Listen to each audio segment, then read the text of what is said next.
Welcome to the Prog Talks by the Progspace.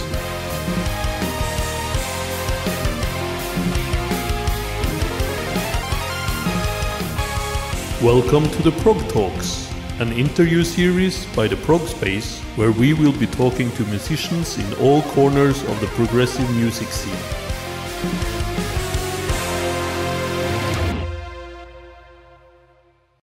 Welcome back to another episode of the Prog Talks by the Progspace. I'm your host, Dario, and this is a very special episode for me because I can finally present to you my good colleague, Colin MacAndrew from Canada, calling with his band. He is, of course, the great guy behind the What's Hot and releases of the week playlist together with me. Without him, I would have a full-time job with it. So please say hi to Colin. Hi, Colin. Say hi to the people listening. Hello. Yeah, it's very cool to have you here with your band Ashbreather, and you guys have a new EP coming up on December 3rd. It's called Ow My Eye, and I want to hear everything about it, and I want to get to know you guys because I only know Colin so far. So why don't you introduce yourselves and what you do in the band, what your roles are and stuff like that? Take it away. We'll start on this side. I'm Charlie, or Charles. I'm the bass player and vocalist. We're all the vocalists, though. That's the exciting part. So most importantly, I'm the bass player. You know Colin, and I'm Mackay. I play guitar, and I do vocals as well, oddly enough.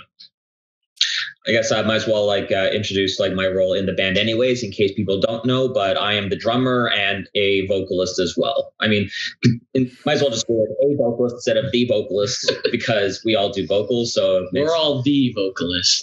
No, I'm the vocalist. Yeah, anyway.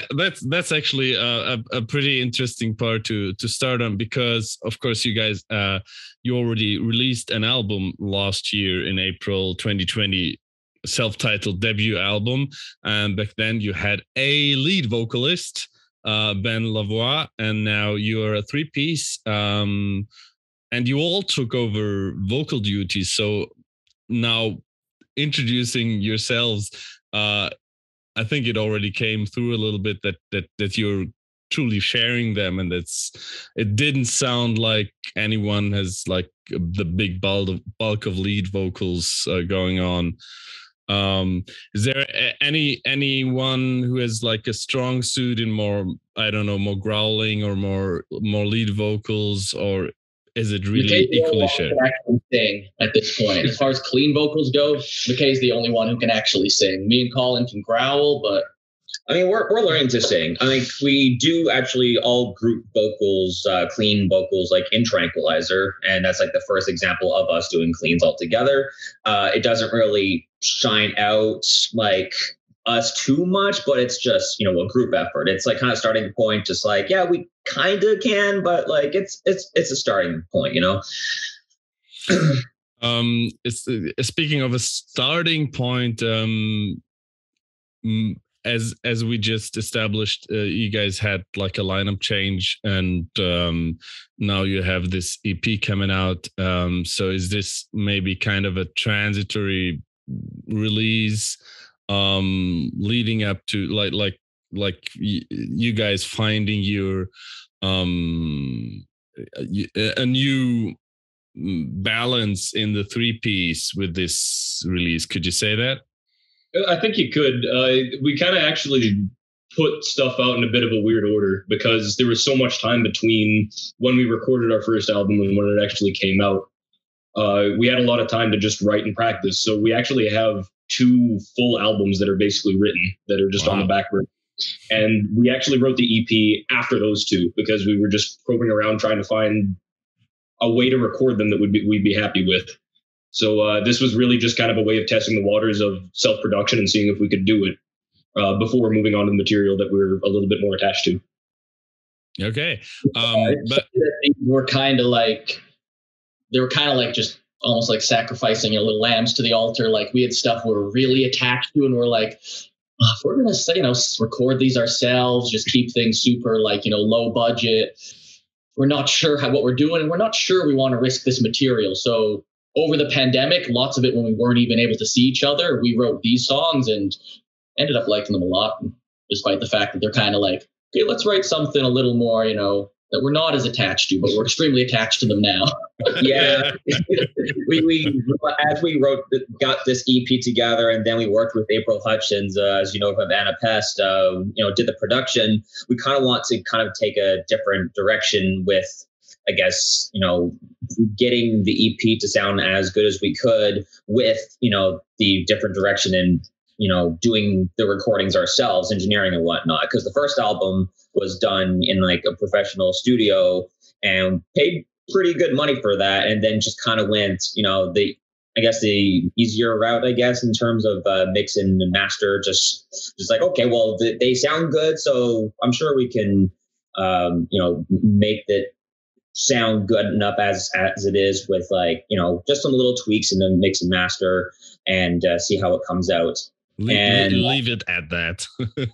Yeah, more or less for the first one, and we learned a lot from that one. Yeah, I mean, we're coming up on like 5 years ago that some of those songs were written almost from the first album. So we're we've some of them we still like, but they're definitely like we've moved on. Yeah, actually, speaking of 5 years, that starting like in December would actually be marking 5 years of Ashbreather. Yeah, and which is part of the reason why I thought that December would be a good time to put out this EP, just as a kind of like a marker in our career to kind of pinpoint, how much has changed since the beginning of the band, leading up to this EP that we put out. And I really think that looking at where we are now with songwriting the 2 other full-length albums that we plan on getting out in the next couple of years, hopefully, I really want to, just like have this EP as like that really big point of just like, hey, so this is where we are now, and we really hope that people who hear this are going to want to stick along and see where we go from here. And even though it's like initially the EP was just kind of like, oh, this is going to lead up to it. It may not be as exciting, but then we heard the songs the way they are now with April's mix, and we're just like, oh, wow, these are really good. So it's like gotten to the point I'm just like, you know what, if people actually end up liking this EP even more than whatever we put out later on, I won't complain, because we are really proud of these tracks. We really are. But I might complain a bit, but I mean, you mentioned the production and talked a bit about it now, and also with April doing the mix and master. I think as like a person outside of the band, I can definitely hear a big step up in the production and sound from the debut album to the EP now. But songwriting wise, of course, there's, I think on the first track, Discarded, there's still the songwriting credit for your former lead singer, Ben. But I also think that songwriting wise, you really went all in, and it's really experimental, I would say. I mean, there's some trumpet played by you, Charles, I believe, and some saxophone played by you, Mackay, if I read the Bandcamp credits correctly. And you even have a feature with a rapper on the third track, Casablanca, Lil P. And that's still quite an unusual thing in the prog world. I mean, Colin and I have been like joking on it in our group chat today a little bit.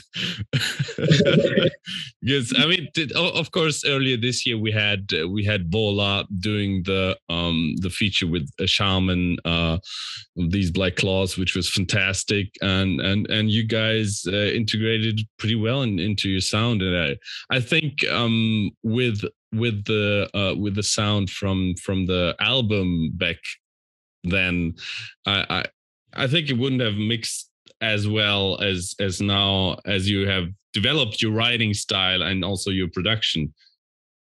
How did all this come together? I mean, you said you wrote these songs, like they're really fresh as compared to the songs coming in the upcoming albums. I mean, we see you three guys sitting there together now.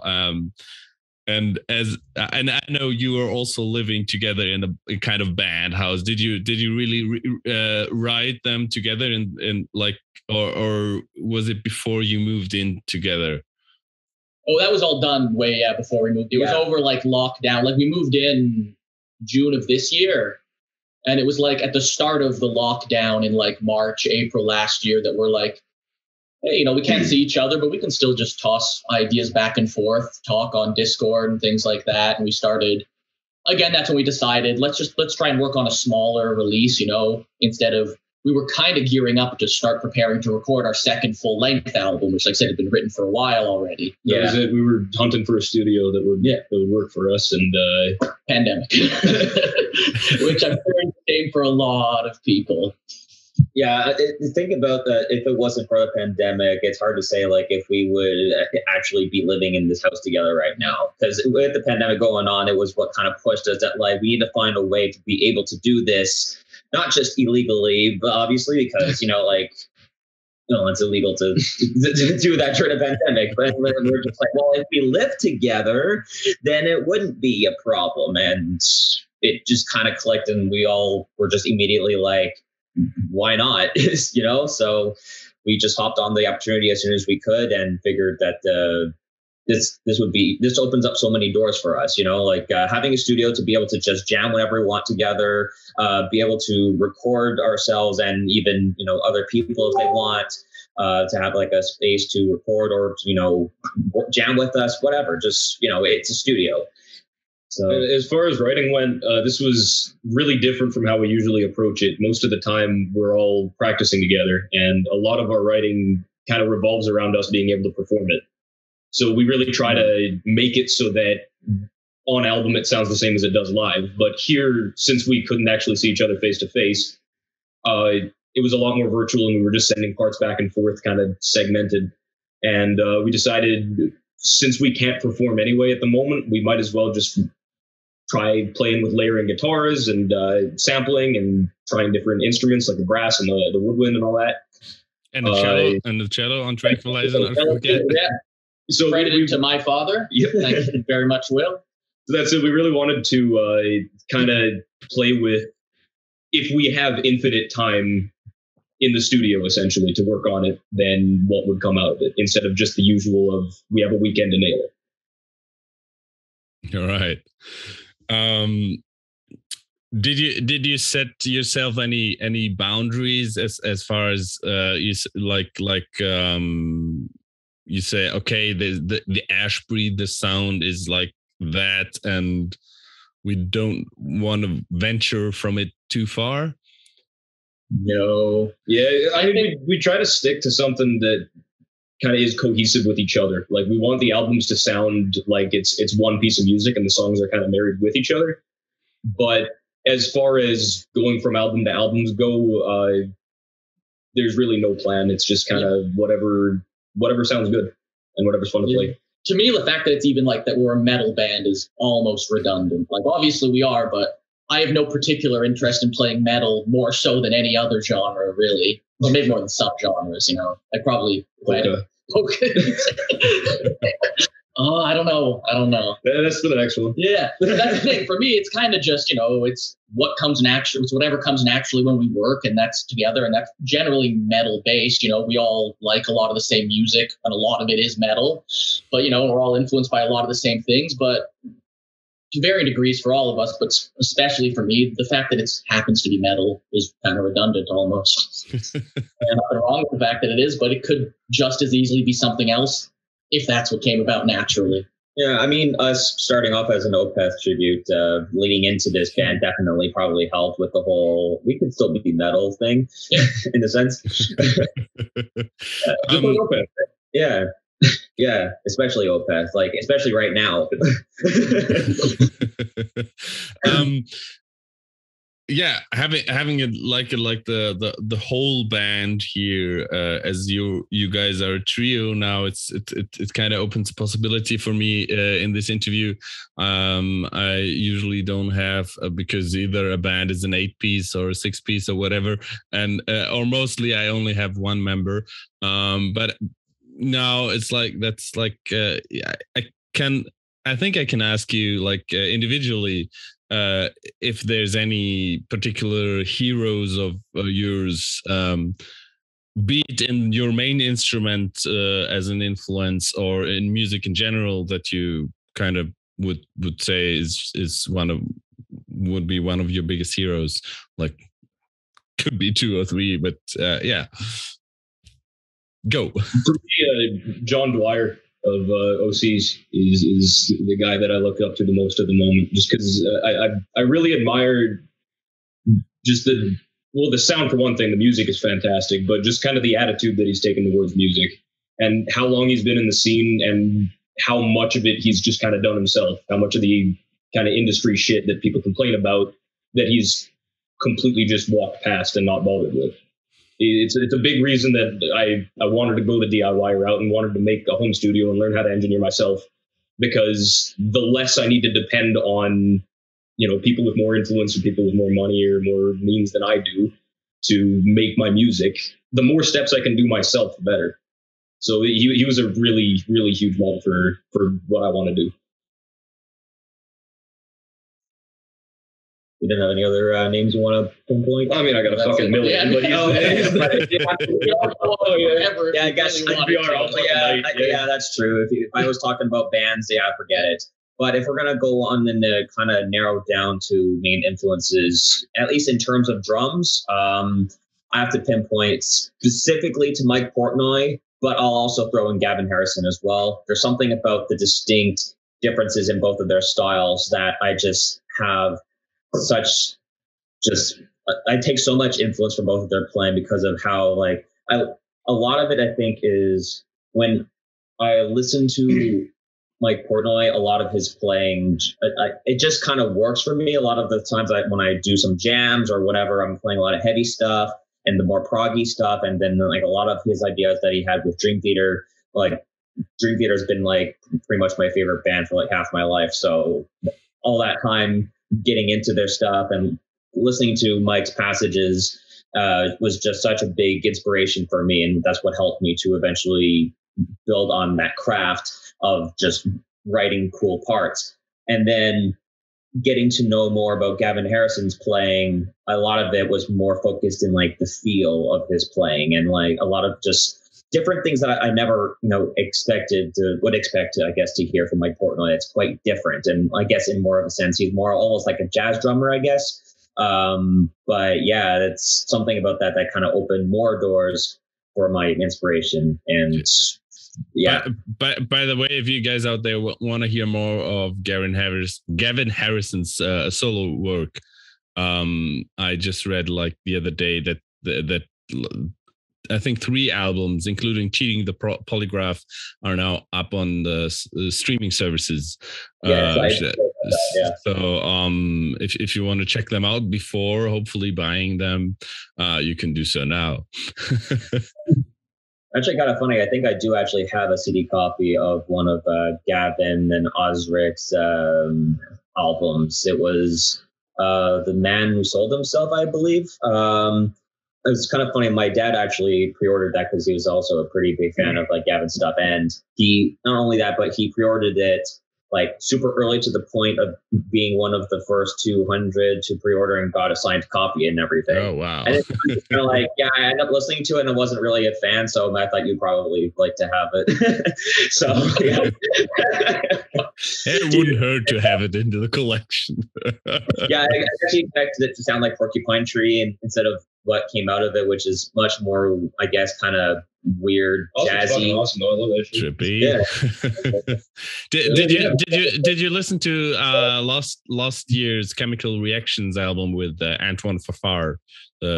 Like Gavin Harrison did duo or like a collaboration with the bass player Antoine Fafard. He's also from Canada, I think. But I think he's in the UK now, and they did it's like a orchestral fusion. So it's like an orchestra, like a chamber orchestra, and bass and drums.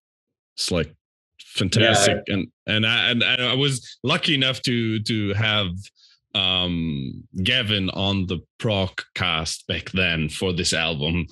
Very, very, very unique stuff. But the funny thing is when you just said Mike Portnoy and Gavin Harrison, I thought, well, this is of course probably 99% of the prog drummers you would ask. That might be their answer.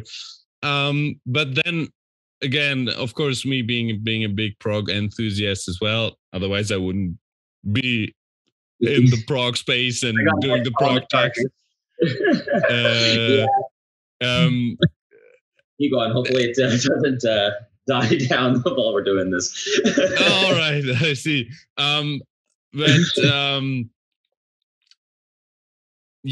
Even though it is, you might expect it to be the standard answer. It's not. There's a reason behind that. That's what I wanted to say.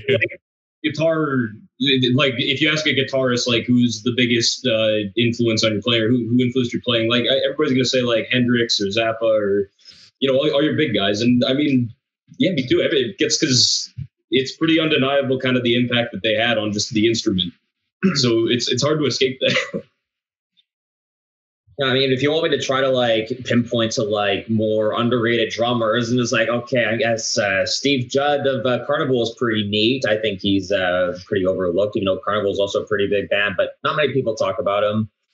And they do so a few albums. They should do more albums. That too. They keep like hyping about like something new, and everyone's like, "Oh my god!" And then it's just like, "Oh no, it's a live performance of Sound Awake." I'm just like, "Oh, that's cool." New music though, anytime. Yeah. All right. I mean, on to the bass players. Yeah. Well, I'm going to go completely off the reservation and name a rapper, of course, which would be Aesop Rock, not ASAP Rocky, but Aesop Rock, underground Jewish guy. He's been at it for like 30 years or so. It's my favorite words in any art, not even just in music, but like across all literature and poetry and film. Dude writes my favorite words. He's got the biggest like scientifically proven, the biggest vocabulary in all of hip hop ever. And they did this some college or university somewhere. Somebody did this study as their thesis, like examining rappers' vocabulary and the amount of unique words they use. And there's like a bunch of like the second, third, fourth place. They're all kind of grouped together. It's a lot of Wu-Tang guys, stuff like that. Then there's this giant gap, and then there's him at number one. He's amazing, and nothing we've ever written aside from I guess the Little B collaboration. But when we're doing normal metal stuff, you couldn't call any of it like rap rock or rap metal. None of the vocals are ever rapped. But that is the number one thing that influences me when writing lyrics. Is just, I really like rapped lyrics. It's in some ways like my favorite type of vocals. So when we're writing lyrics, which is something, again, that we all do often together, it's no one person's job really, but the stuff I've written, it's often very influenced rhythmically by hip hop and, without lyric wise too. I find like I always thought of Aesop when listening to your spoken word thing and Acid Black Eye. That makes sense. Like that does make sense. Even when I'm not thinking about it, it's there. There's like we said, there's one big chunk of vocals I wrote that I really like. That's on the second album of full album we've written and haven't released yet. That of course was like really fucking difficult to do. So I gave it to Colin. I'm like, here, I wrote it. Colin should perform it. That I'm really lyrically just cadence wise, I think it's really fun. And without getting to the point where it actually sounds like rapping and it sounds like cheesy, like rap metal or something. Oh, is that the one it's where just very... Is that the one where I have a hard time still getting it down? Yes. I can't do that while playing. Okay, it's hard. Give it to the drummer. I wrote some of the most complex drums for that part too. So like after I was like told to do that, I'm just like, I guess I could try. I mean, that's like I said, that's 2 albums away. We have a lot of time to work on it. So let me ask you about this combination of rap and metal, or rap and prog. I mean, it's one thing to invite someone from the genre performing a part, doing what they are like best at. But I'm really curious about what you think about prog or metal performers or musicians who try their hand on doing something like rap. I mean, first example that would come to my mind would be Daniel Gilder and Pain of Salvation. And me not being that familiar with the proper hip hop, I always thought that it worked well in the Pain of Salvation context when Daniel used it.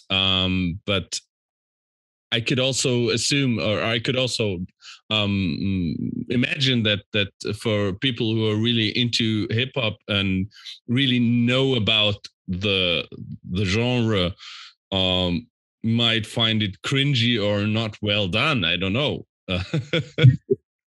Yeah, it's hard to tell from different communities, but like some people, like some proggers may hear it just like, ew, rap, I don't like it. That's like, it, yeah.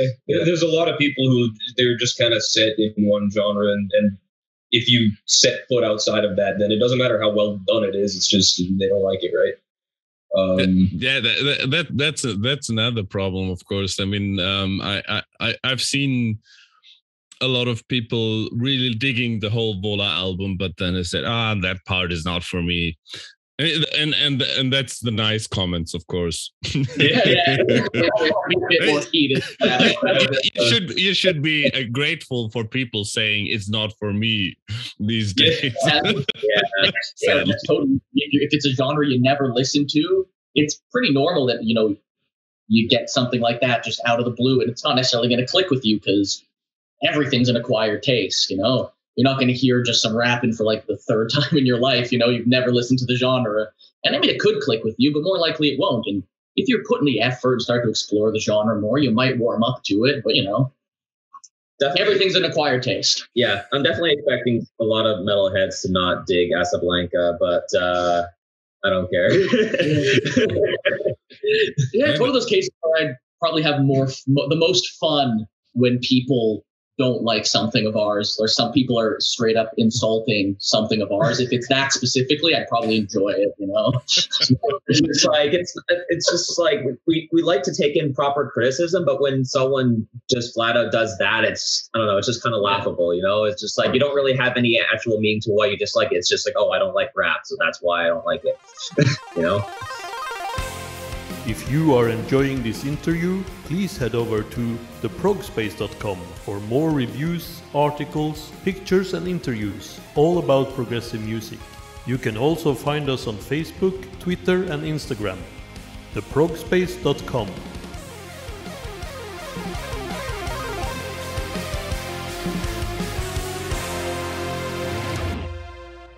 Yeah.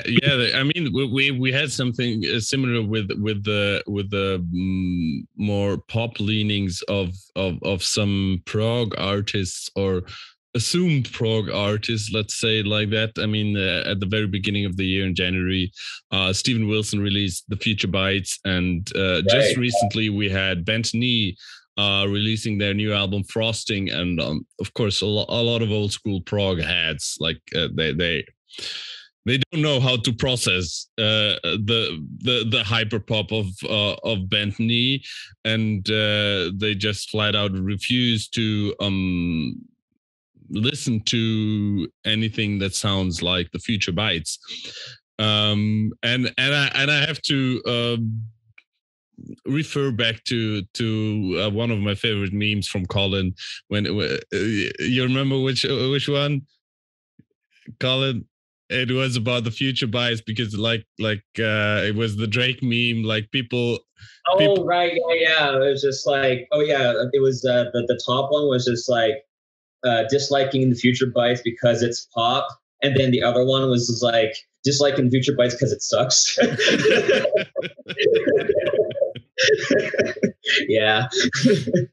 Yes, that's really that is like brings us to a good point. Because I feel like the opposite of what we were saying before. A lot of artists will kind of try and hide behind, like, let's say they really like they do something that's a big change up in style or genre to what they usually do, and they'll just hide behind, oh, you just don't like it because it's changed so much from what I used to. You just don't. When often, like, okay, no, maybe it actually is crap. I mean, it's so subjective, of course. Yeah, it's a tricky. Like the Steven Wilson is a good example, I think. Where I don't dislike Steven Wilson in general, but I'm not a huge fan in general either. Where it's like, yeah, with a lot of his solo material, it's like, a lot of people hate it just because it's not prog. It's not very prog, or it's not very metal. Whereas, I just think it's just boring. I think there's a lot of great music in that style. I just don't think his is included. Yeah, I mean, there's nothing wrong with crossing over into something else. The way I see it is that, like, as you kind of keep on making music over the years, you can either evolve and change your sound so that it stays interesting to you, and people will complain because you changed your sound and they wanted the old shit. Or you can just keep on doing and recycling the same stuff that you've already done and stick to the same sound, and then you get bored of it and your audience gets bored of it and they hate it anyway. So it's you might as well do it. Yeah, I think the thing too with genre hopping is kind of like, let it come naturally. Don't be like, okay, we got to switch up genres and just throw something at the dartboard and see what genre you land on. You're doing that. I'm sure for Steven Wilson, his progression over his career is just something that came extremely naturally to him. It wasn't like, I'm not doing metal anymore. He just woke up one day and said, I'm not doing prog. It's kind of metal. I consider it metal. So I'm not, I'm making like, like. Well, Fear of a Blank Planet was kind of metal. Yeah, it's hard to argue like which Porcupine Tree was like, I guess, the most metal, because it's like some people would say Deadwing. Like I would probably say Deadwing because I think it is like their heaviest one, but other people would probably say Fear of a Blank Planet because it's one of the darker ones. Sunday of Life. Yeah. And I'm sure with all of those, you didn't wake up one day and be like, okay, this one is going to be exactly like this. It's going to be a total 180 from what I did before. It's something that happens slowly over time, and you just slowly. That reminds me of Opeth and the change from Watershed to Heritage. Obviously, that was a huge one for the whole metal scene, and it's still like a lot of old school fans out there who want Michael to growl again on new material and stuff. But I also had I think it was 2 years ago when I interviewed Martin Mendes, the bass player, and he told me that back then Michael had written a metal album and showed it to him, and he told Michael, "That's not good. You have to throw it away." Well, that's it. You got to meet it, right? Yeah. You gotta actually want to play the music that you're playing. Otherwise, it's gonna sound fake. Yeah. I think that's a very true statement about authenticity. Let's move on. I have another question actually here, because I saw that the artwork is done by you as well, Mackay. Is it right?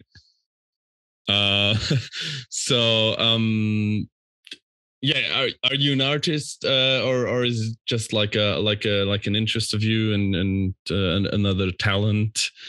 And how do you approach it? I guess it's more of a side hustle. Like I studied engineering, and I was not particularly interested in it. So I learned a lot about geometry and how to draw shapes and how to do design drawings that look, you can convey the shape that you're actually trying to draw.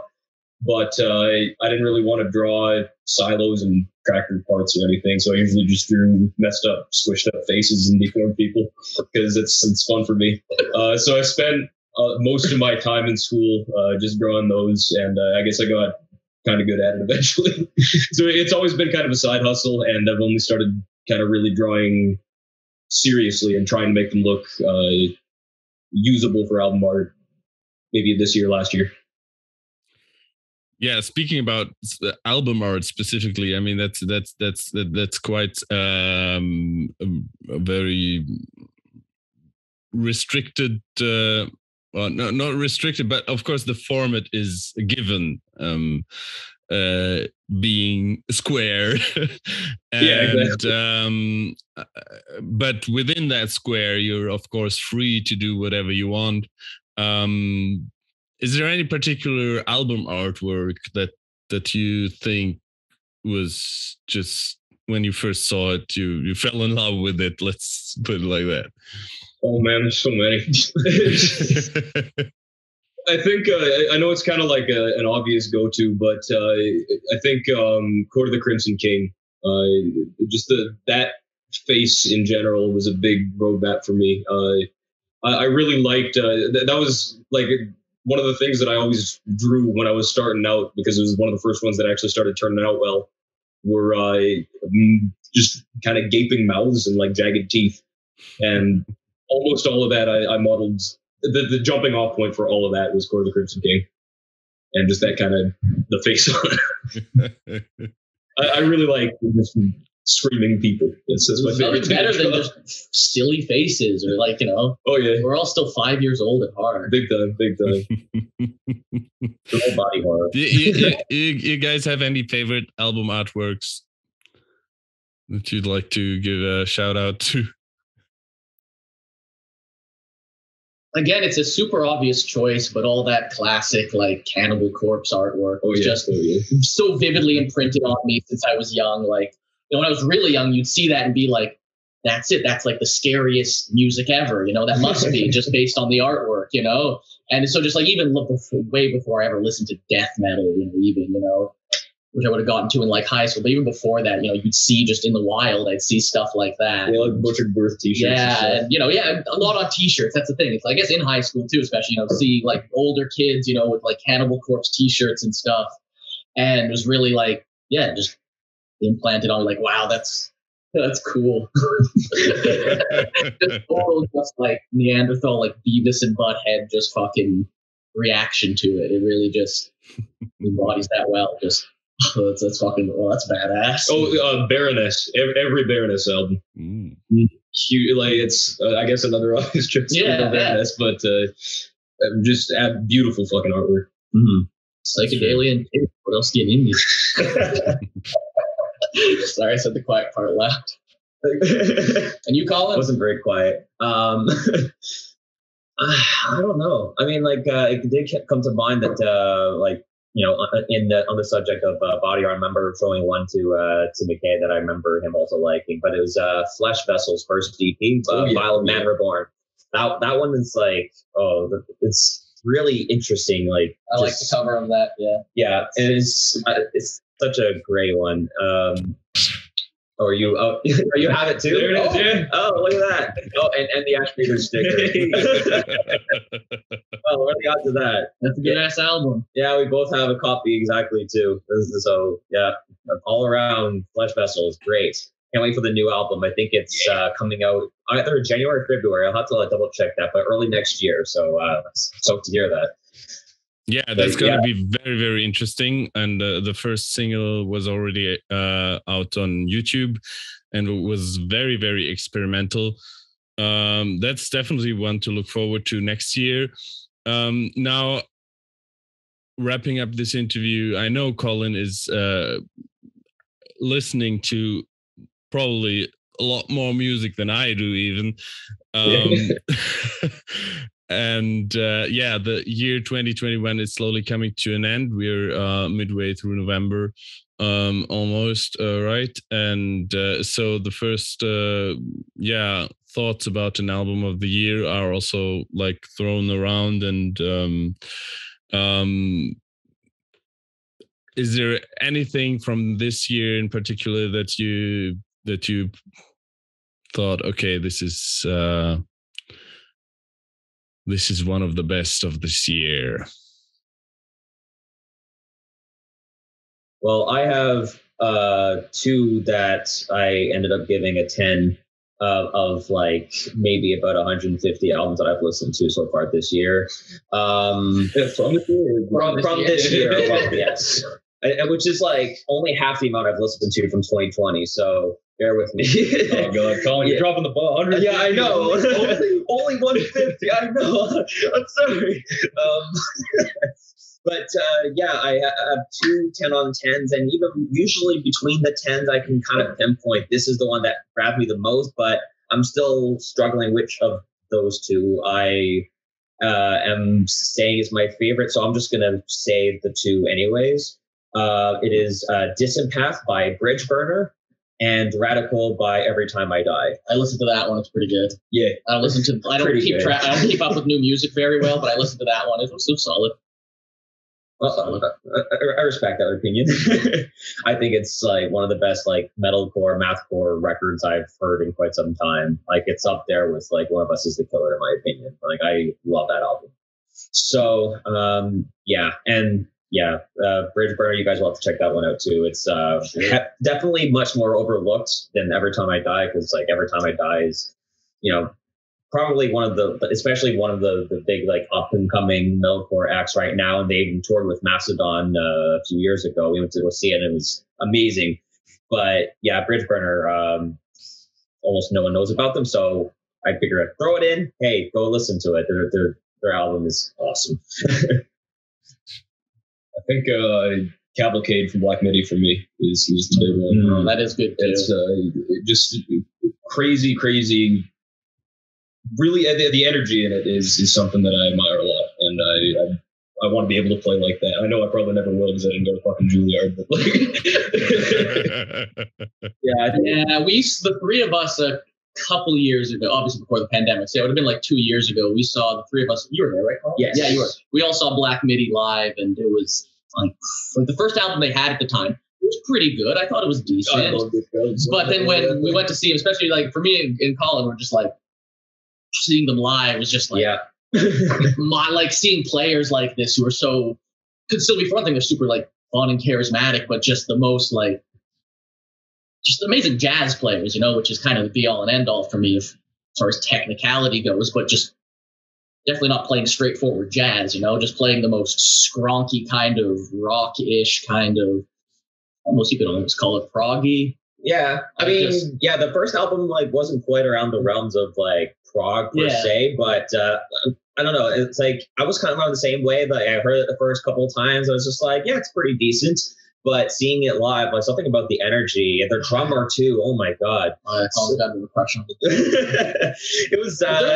They're younger than us, I think too. They're like at our age or younger, which is the most kind of feel like a bit of shit watching them sometimes. Like, oh, yeah. But again, they all went to Juilliard. Yeah, when I saw that performance, I'm just kind of like, okay, there's definitely something promising coming up for them. And then that new album dropped, and it's like probably the closest to being King Crimson Worship without being too much King Crimson Worship, and actually done really well. It's really avant prog type stuff that experiments with so much, and it's a worthy mention for sure. Well, I after you guys praised it so much, I will definitely need to go back to it, because I tried to get into it, but I couldn't somehow. I don't know what sort of stuff you usually listen to, but it's very particular. If you're not, huge into jazz and shit, it could be a bit alienating. Well, actually, I am, and I also like my prog very weird sometimes. One of the best examples of weird prog. I mean, I absolutely love the Ask the Slave album. Good Things, Bad People. From Iceland, with Raggi Olafsson from Ashbreather on lead vocals. It's absolutely amazing. But even further out, in terms of weirdness, there's a Norwegian band called Shamblemoths, and they just released their second album, Shamblemoths 2, a couple of weeks ago. And it's like there's a lot of, you know, contemporary classical music and Zool, you know, this magma type of really weird, not really prog rock. It's just like experimental stuff with a lot of non-rock instruments as well. I'm definitely into that kind of weird shit as well. So and I have it on my list to check it out again. So yeah, that's been very interesting to get to know you guys a little bit about your personal favorites, and also about your band as a whole, Ashbreather. New EP drops Friday, December 3rd. Ow, my eye. This episode is going to be out on the Wednesday before that. Go check out Ashbreather on all the socials, and go order some merch on Bandcamp. There's some beanies, I think, for the cold weather. Yep. And yeah. You still got some stickers? Oh yeah, we've got plenty. Our new ones. This one came with the first album. Anyways, thank you guys for being on the Prog Talks. Thank you guys out there for listening. As always, please like and subscribe wherever you can, and maybe also get us a cup of coffee and support us in this way if you like what we're doing. Until next time, stay safe and keep spreading that prog love. The Prog Talks, produced by the Progspace.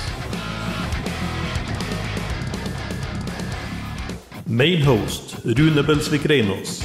Produced by Rune Belsvik Reinås, Vanessa and Matthias Kirsch.